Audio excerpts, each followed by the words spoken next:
All right. Peace Hotel. We back up in here. Asharenu. I'm on Asharenu. Being more professional. It's good, everybody. We back in here. Once again. We coming back with the madness. So, give people a chance to come in. And we're going to get straight into it. Now, in this particular version, I'm dealing with the Goddess Tarot deck. As you see here, this was a gift. This was given to me as a gift.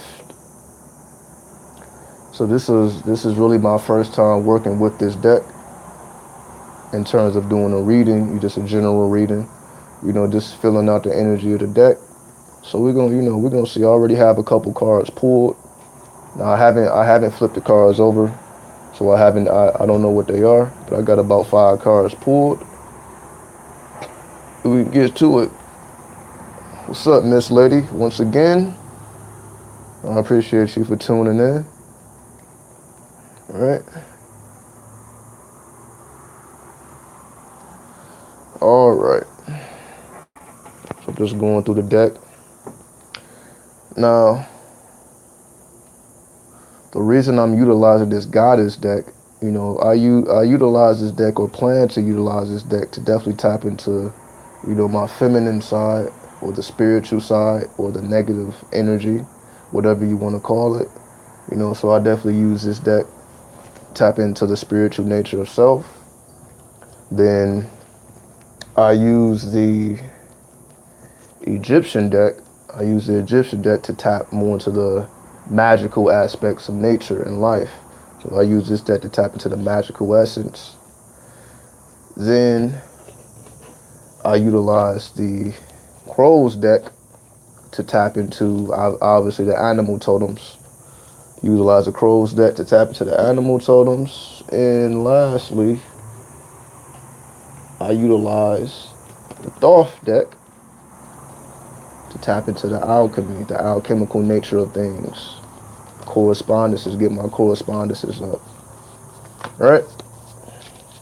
What's up, Coco? I see everybody. What's up? What's up? I guess I should just give y'all a quick overview of these cards. Just in case you want to know how this is the Thoth deck. So just give you some quickly how some of the cards look. Just to give y'all a perspective of the imagery within these decks, the energy, get you a feel of the energy. All right. Boom, boom, boom. So that's a Thoth deck. Then the Egyptian deck. Again, you probably saw this if you were here for the previous video. You kind of saw some of these cards. Boom. So just giving you insight into the imagery. All right. For those who are interested in tarot cards, maybe some of these images will spark your interest. And the Crow's deck was my favorite deck.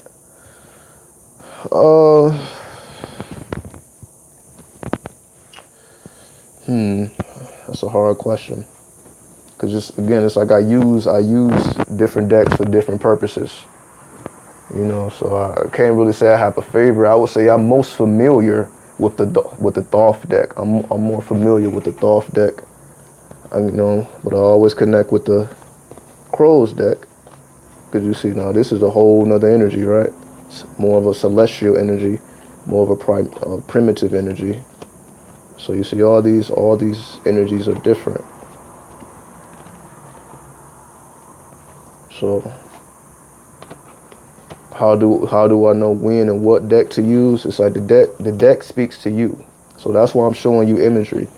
Like, so when you start going through cards, it's like, deck will resonate with you based on your tradition. So if you're into the Egyptian pantheon, then get you an Egyptian deck.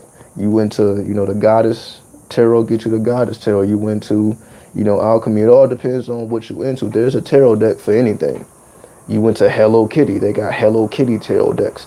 I'm pretty sure they got Dragon Ball Z tarot decks, Voodoo tarot decks. It all depends on what you're into, and you can find a deck that corresponds what you're naturally into already. So the deck will speak to you, and you can utilize the tarot for whatever you want to utilize it for. There isn't just one use for it. You can do it for general reasons. You can do it for specific readings, natal chart readings, numerology readings. You can use it for whatever you want to utilize it for. It's unlimited. You're only limited to your imagination. You can do it for past life reading, past life regressions. You can do many, many, many, many things, utilizing tarot cards. It's literally infinite. All right. So I'm just giving y'all some, just some imagery, insight into the imagery before we get into the actual reading here. Again, make sure you have a bell for all my spiritual people. This helps cleanse all the negative energy, right?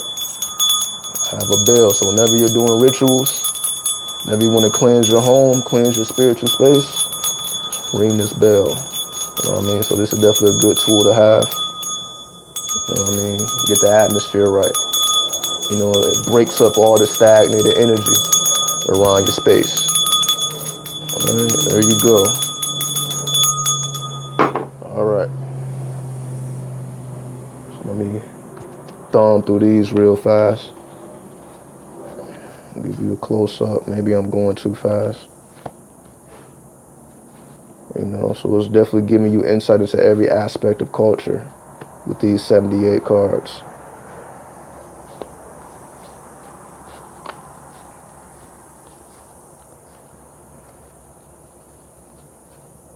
Oh, let me go back. I know y'all love this card. There we go, the devil. I know y'all love that. I know y'all love that right there. I'm already knowing. Y'all love that energy right there. We ain't even gotta talk about that right now. I know y'all love that. All right. So you see, very, very colorful deck. Very, very detail-orientated deck. Very, very majestic deck. Giving you insight into the Egyptian culture. There's a card for the magician, walking through parallel universes. Here's a world, the higher and lower self connected together, so on and so forth. Going through hardships in your relationships. All right. So for those who may not be familiar. And lastly, we'll go through this Thoth deck and we'll get to the reading. All right. So these are cards from earlier. So these cards is bigger. You can get a smaller version of these cards as well. So these cards are pretty big. So I'm going to go from the front back because these cards are pretty big. Very, very vivid imagery. Use cards. You can do a lot more with bigger cards. You can do way more vivid readings. You can see a lot more detail. All right. So you see, boom, boom, boom. Let me show you the devil. Again, everybody's just obsessed with the devil, right? So I'm going to show you the devil card. Why not? All right. Let me show you what we working with. For all my dark lords out there, then we can get to business. Let me find this card. It's starting to get real hot now. If y'all didn't notice. 1 second. Here we go. There you go.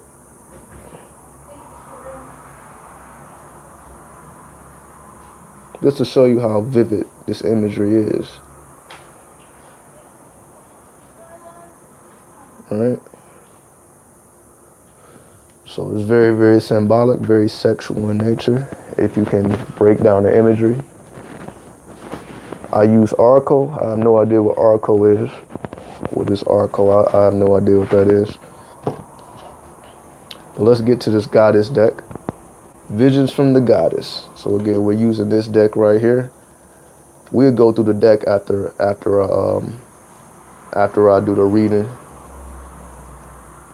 Well, let's get into it. So these are visions from the goddess. Again, I apologize. Not trying to be on camera with no shirt and all that, or air conditioning. Well, I'm outside right now. But, you know, I could go in the house if I wanted to, but, you know, we're detoxing right now. So again, I ain't trying to have my chest all out. This is super hot. You know what I mean? I apologize ahead of time. All right, so the first card from the goddess deck. Let's see what it is. Boom. Oh, sorry. We have the King of Swords here. The King of Swords. Let me look like this so y'all can see it.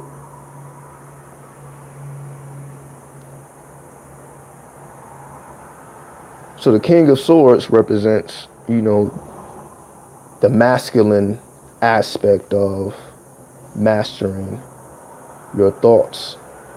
I appreciate the $5 super chat donation from Coco 0519. I appreciate you. You know, I mean, you already know. Much love, much respect.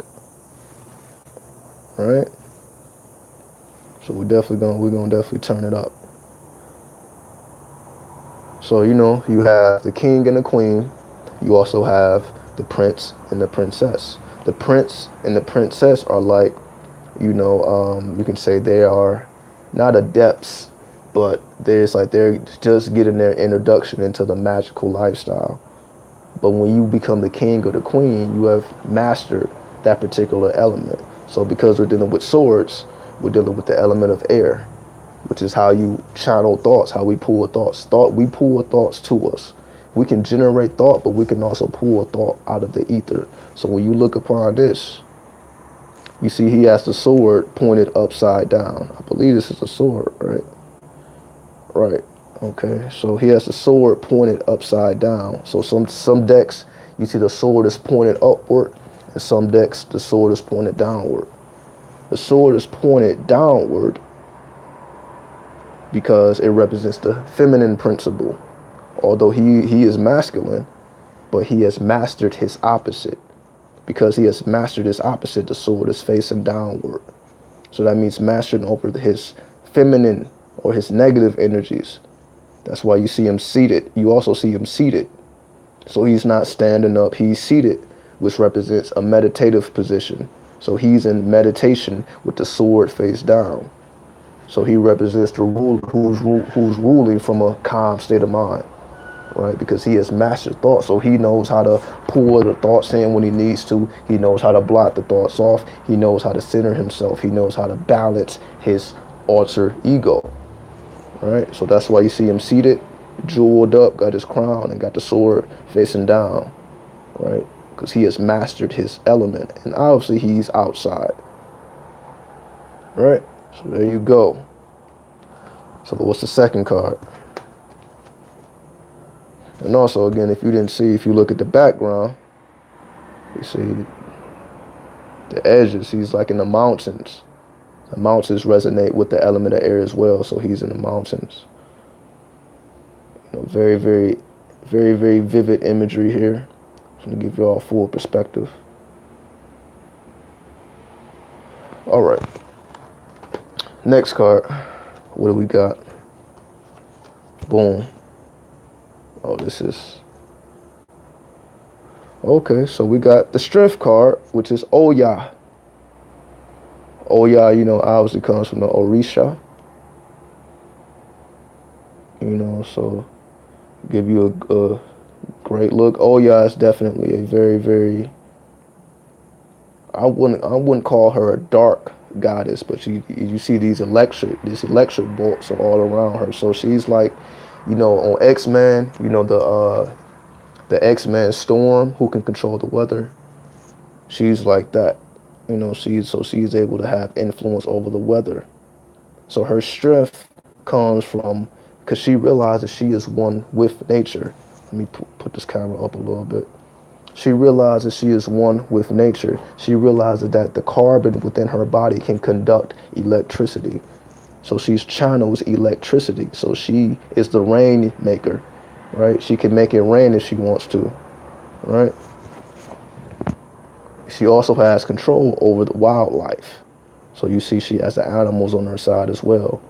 So she's basically bending nature, or nature is bending to her will. So she's controlling the elemental forces as well as the wildlife. So she has dominion over the natural elements as well as the wildlife. Again, Oya, right? So she's just, she's just doing her magic, crowned up, representing strength. So let me show you the strength card. Let me show you all the correspondences. Let me show you how the strength card looks in these other decks as well. Do I recommend a vegan lifestyle? If you're health conscious, absolutely. If you're health conscious, definitely a vegan lifestyle. If you're not health conscious, if you're more of an occultist, if you're more about mind over matter, I can eat whatever I want to eat as long as my mind is correctly fashioned, as long as my thoughts are organized. Then you can eat whatever you want to eat. So this all depends. If you're health conscious, then be health conscious. If that was never your thing, if you were never like a health conscious person, then you have to think more like an occultist and program the food that you eat before you eat it. So you're more about programming your food. So let me see. Let me show you the strength card in these different decks as well, so y'all can see the correspondences. Just to make it a little bit more interesting. So give me 1 second, okay? So I got the strength card from the Crow's deck. 1 second, I'm going to show you the strength card. So I'll show you while I'm looking at this. So here's the same card from the Crow's deck. The strength card, which represents endurance and fortitude, right? So you see a man with the head of a feline, which is mastery over his feminine nature or the natural elements, right? So it's saying the same thing, just with a different expression. Same qualities, just a different expression. So let me show you the strength card here, which y'all should have seen last video. If you've seen last videos, you've seen a strength card. Here it is from the Egyptian deck. All right. Now, let me show you the card from the Thoth's deck. But in the Thoth deck, it isn't called strength. It's called lust. And I'm going to show you why. So it's called lust in the Thoth deck. And let me show you why it's called that in 1 second.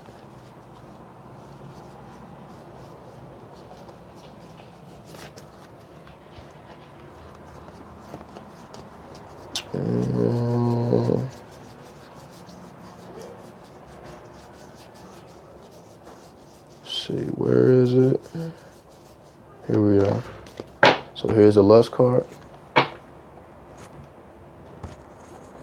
So you see the same energy just being expressed in a unique way. So you see now this is way more vivid in this imagery.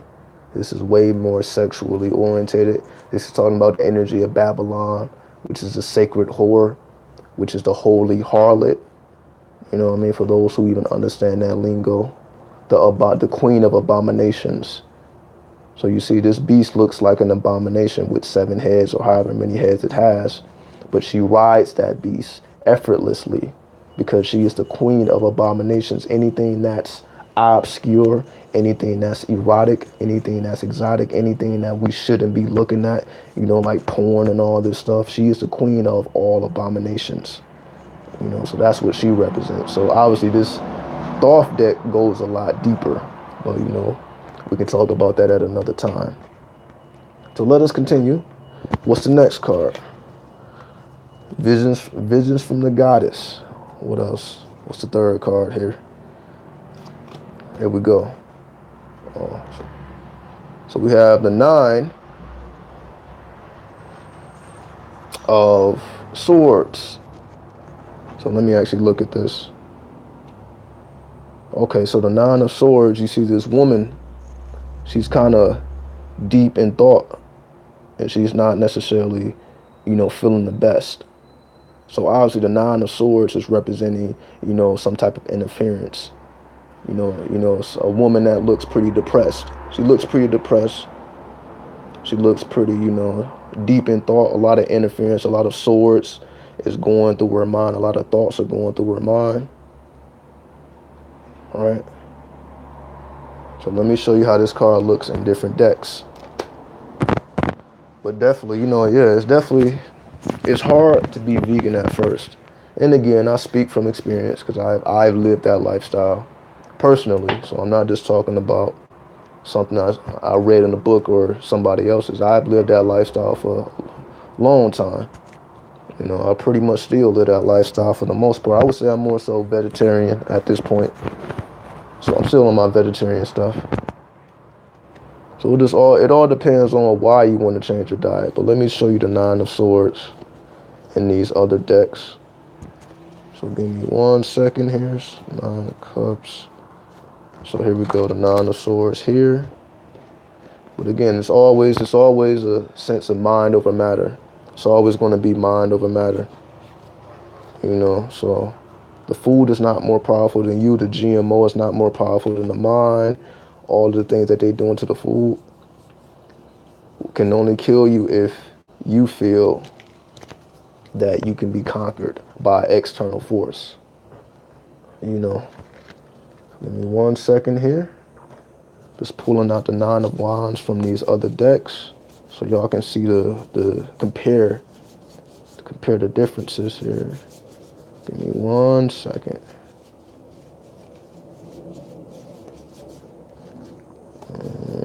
Okay. So no, that's not over here. It's gonna be over here. 1 second.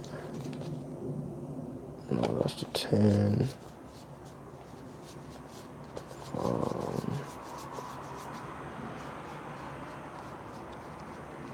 Let me see.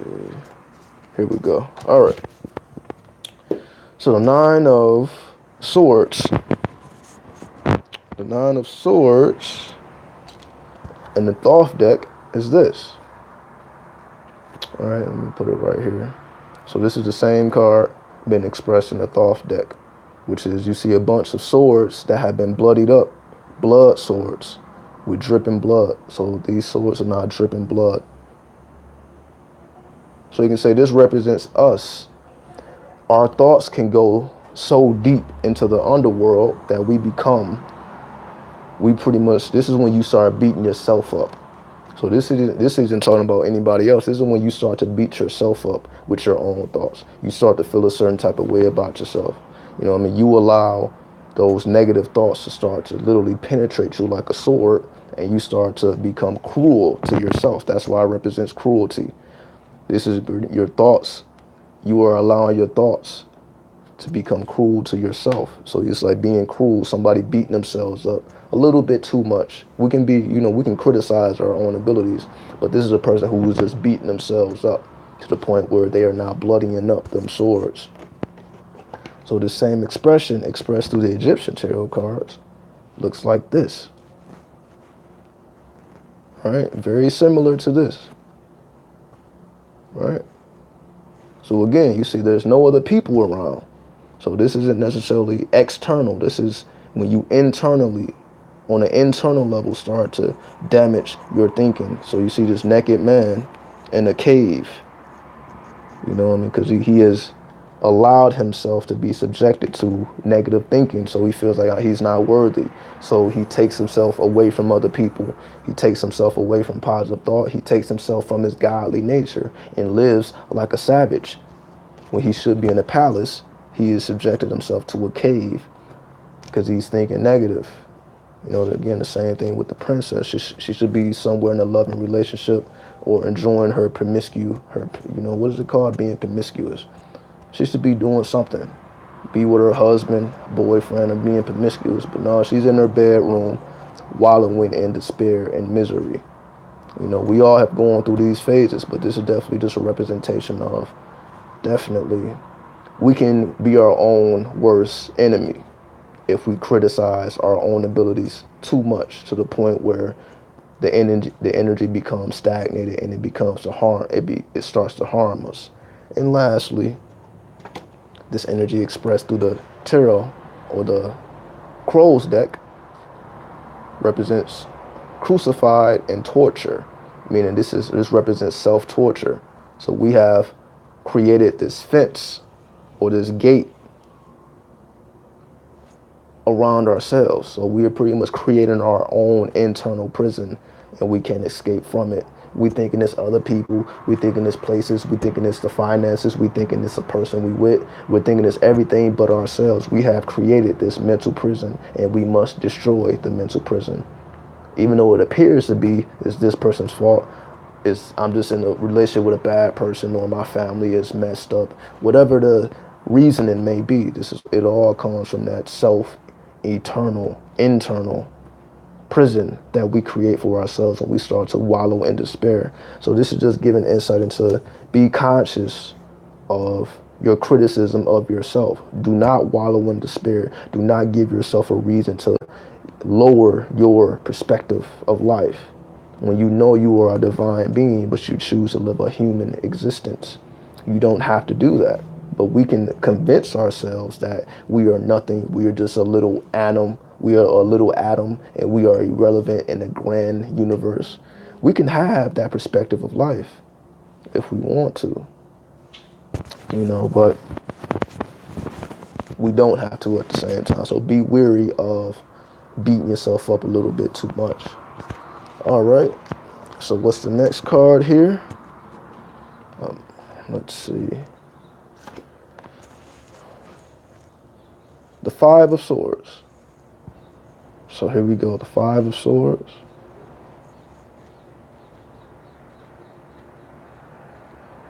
So this looks like a woman who's getting ready for combat.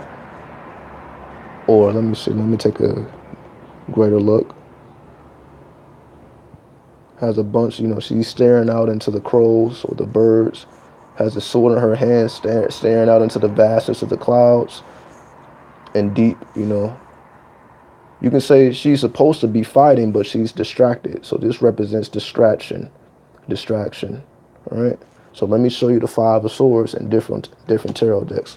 I appreciate that, Leandro. So let me show you the Five of Swords in these other decks and how it plays out. So give me 1 second here.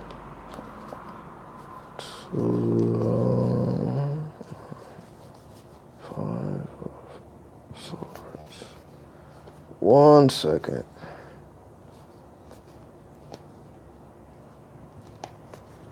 4, 32. All right. 4.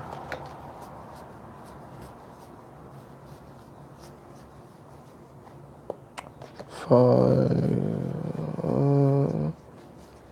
Let's see. All right. So here's the Five of Swords in the Egyptian deck. So you see it's a man and a woman going through relationship problems. So you also see she has a sword in her hand, but you see the man is staring off into space. So they're supposed to be fighting, not necessarily each other. But you see his sword is broken on the floor. So she has her sword in her hand, but his sword is broken. So he has lost his will to fight. She may still have her willpower, but he has lost his will and he's given up. He's been mentally distracted by all this external stimulation. While she's trying to say, yo, let's fight. He was like, I don't think so. How am I supposed to fight with broken swords? Right? So we see like the energy that's coming from the Five of Swords just resonates with distractions.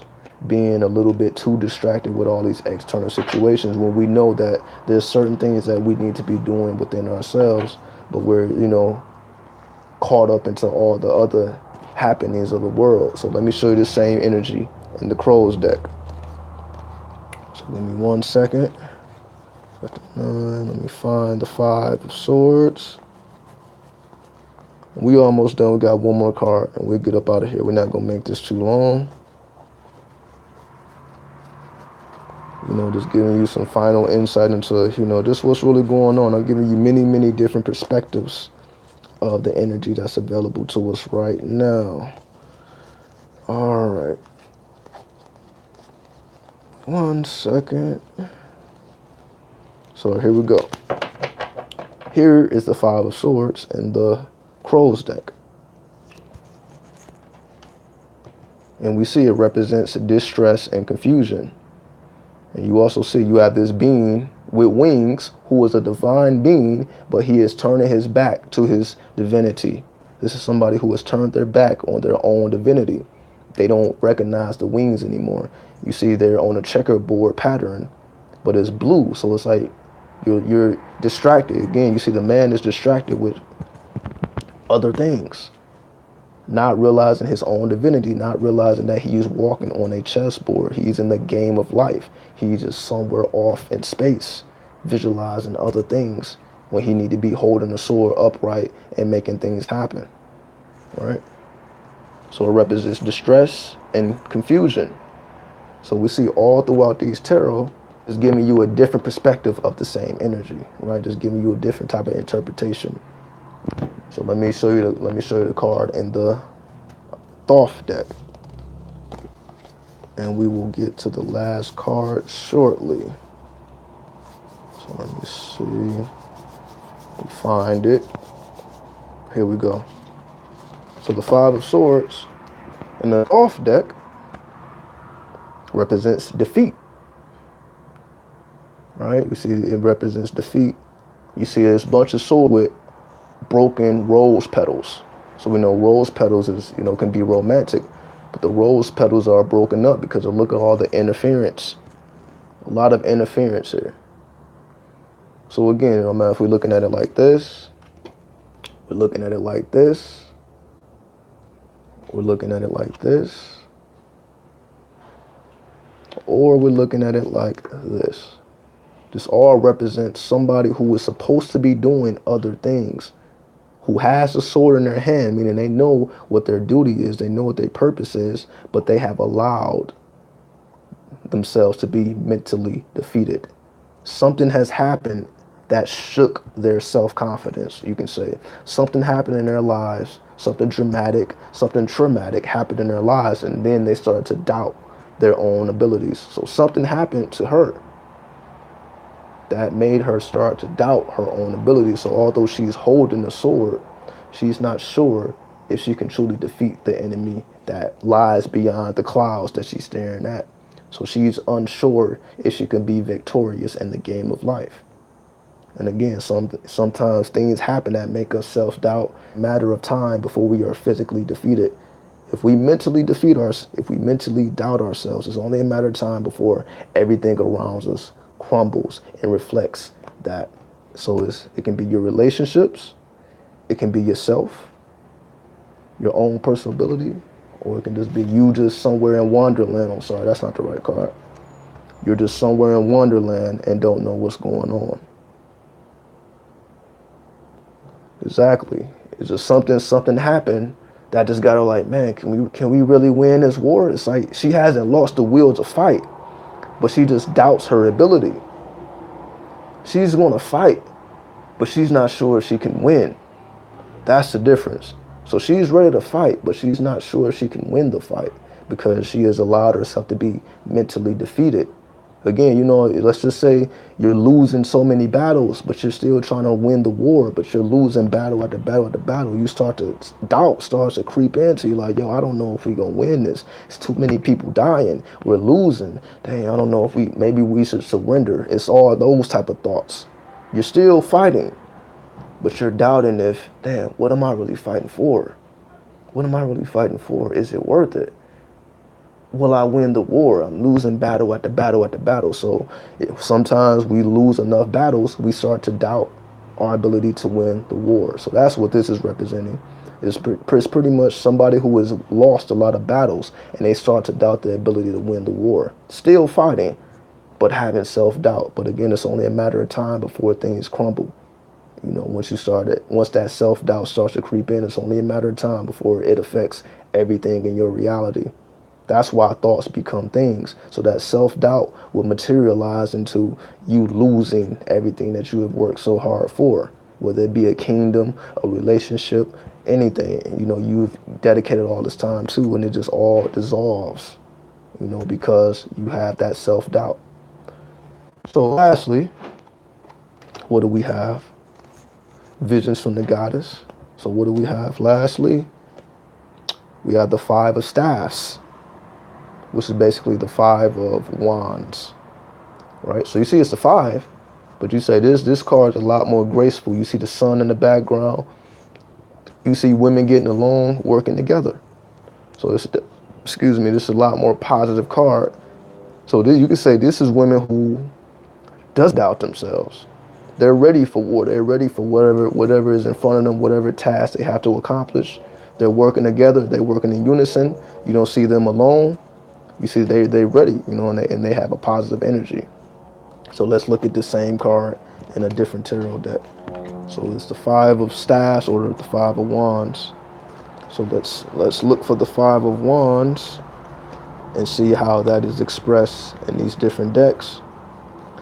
And again, I'm just giving you insight into the different perspectives because it represents the same idea, but it's coming from a different angle. The same idea being represented by a different angle, but leads to the same conclusion. That's why they correspond together. Okay, I believe this is the Five of Wands, not Cups, right? It's not Cups and it's not Pentacles, so it has to be Wands. So now we're looking at variations.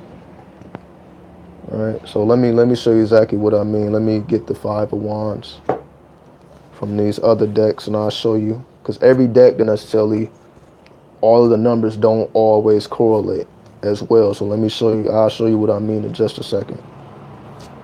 Just a second. So let me get the Five of Wands from this deck. So 1 second.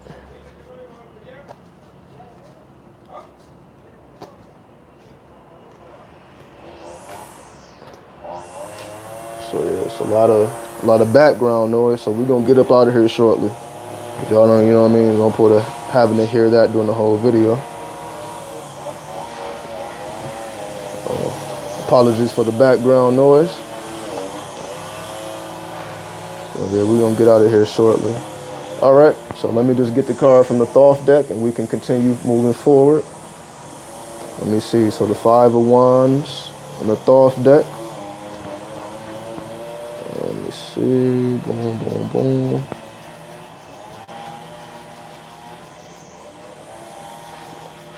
One second. Almost there.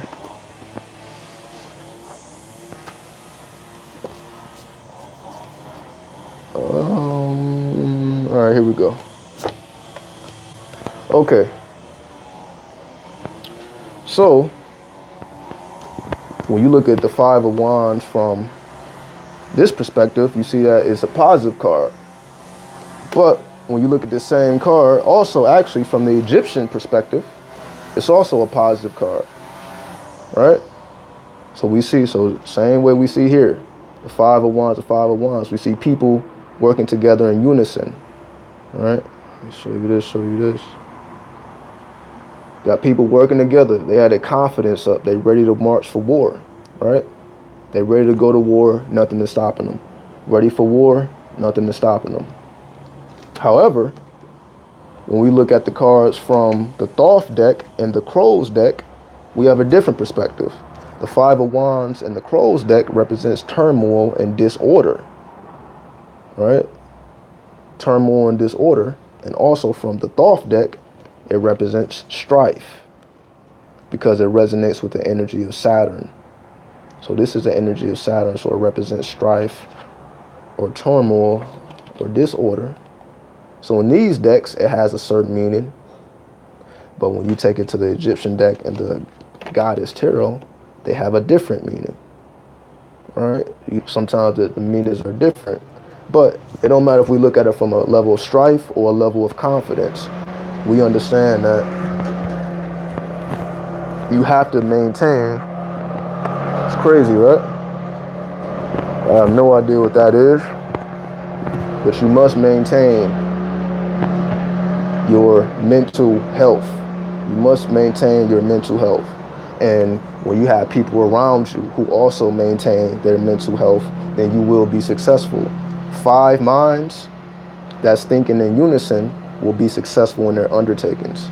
5 minds thinking in unison will be successful in their undertakings. However, 5 minds with 5 different perspectives will lead to turmoil and confusion or disorder.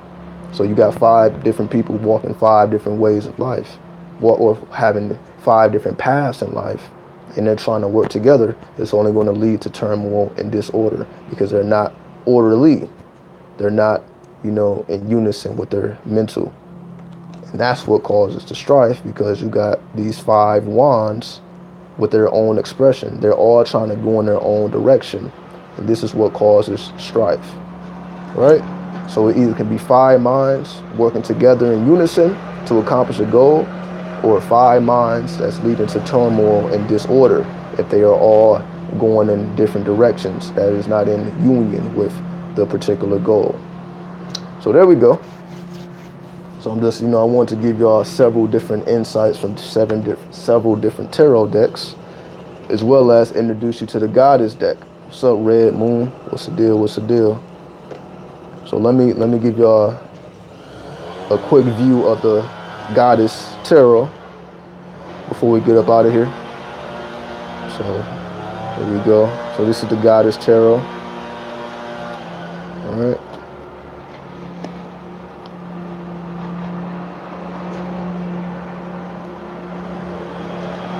Give y'all some insight.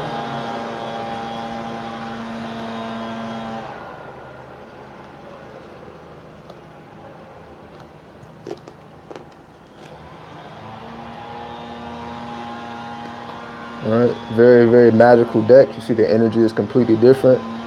It's a Celtic form.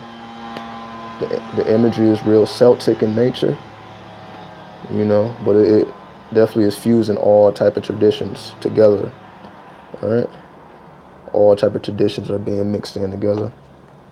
So definitely giving you introduction to the Goddess Tarot. A more feminine deck. A lot of women. All of the major trump cards are women.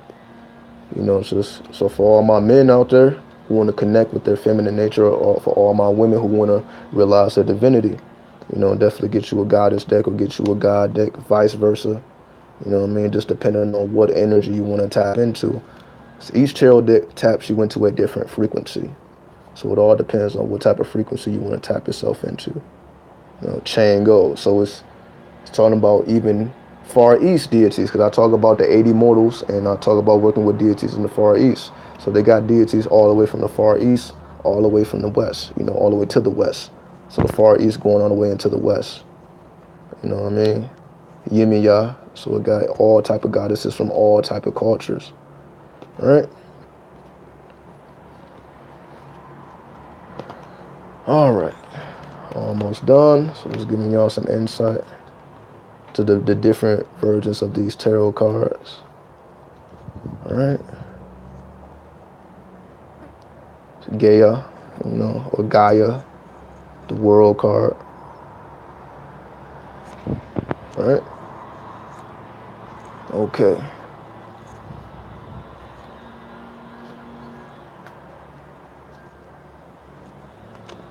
So let's see some. Right, so she's a goddess of the desert. Apparently, look, she's up in the desert. So shout out to her. All right, so let's just speed this up a little bit. I don't want to take up too much time. So just giving y'all insight into the various tarot decks.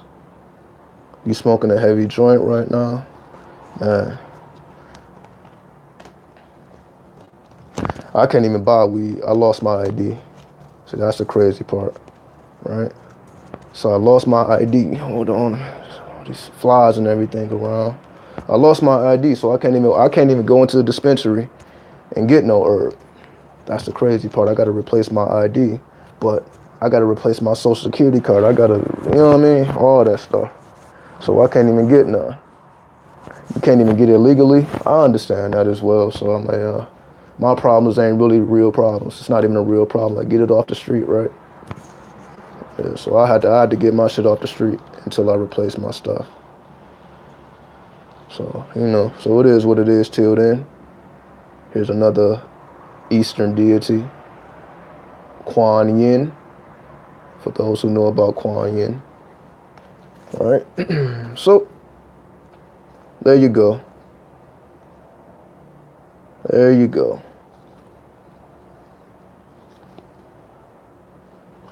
Boom, boom, boom, and there. I'll leave it with that. Very, very beautiful card.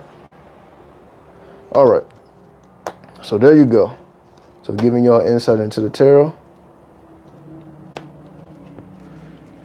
So we'll give you insight from 4 different decks, specifically the Goddess deck. So I mean, just giving y'all more and more information, as many variations as I can about what's going on with it, with the general energy, with the lunar eclipse, the full moon, and just where to go from here. So definitely just giving y'all insight into all of the possibilities you have before you. So again, unless anybody have any questions, we're gonna get up out of here. We'll get up out of here. We ain't gonna take up too much time. So I appreciate everybody for watching, for tuning in. Definitely check out the website, asharenu.com. Well, that's the email, asharenu.com. Definitely check out the website, asharenu.com. Check out the links in the description. What is the name of the book I mentioned? What book are you talking about, Leandro? What book are you talking about? Or what is the subject matter? Thank you so much. Oh, you talking about Novelli Goddard, the 5 core lessons. So Novelli Goddard, the 5 core lessons. All right. All right. So definitely type in Google Novelli Goddard, the 5 core lessons, and it'll give you insight. So we're gonna get up out of here. I'm thinking. So I may go live. I may go live again tonight. Once the sun goes down, the sun doesn't go down till like 8 p.m. over here. So that's gonna be a while, maybe 5-6 hours, maybe a little bit later. But I'll definitely see y'all tomorrow. So again, we coming every day, maybe multiple times a day, and we just gonna keep it coming. So we're gonna get up out of here. So I appreciate everybody for tuning in, watching. Y'all stay blissful. Peace. Hotep.